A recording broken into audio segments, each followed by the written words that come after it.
ప్రాంతీయ పార్టీలకి జాతీయ పార్టీలకు ఒక తేడా ఉంటుంది.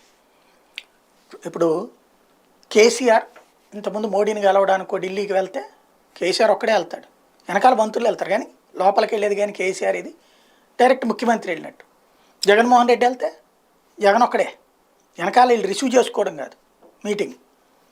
లేకపోతే కనుక చంద్రబాబు వెళ్తే బాబు ఒక్కడే, డిప్యూటీ సీఎం లేరా బాబుకి, చంద్రరాజప్ప కేఈ, ఇప్పుడు 5గురు ముఖ్యమంత్రులు, ఇదే 5గురు ఉప ముఖ్యమంత్రులు ఎవరన్నా బట్టుకెళ్తారా జగన్? అక్కడ కేసీఆర్ దగ్గర కూడా మహమూద్ అలీ ఉండేవాడు, ఎప్పుడైనా బట్టుకెళ్ళారా?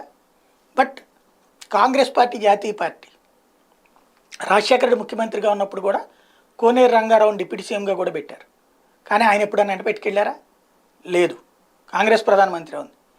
కానీ ఇప్పుడు రేవంత్ రెడ్డి మాత్రం కాస్త బాధ్యతగా తనతో సమాన ప్రాధాన్యం డిప్యూటీ సీఎం బట్టి విక్రమార్క కూడా ఇస్తున్నారు.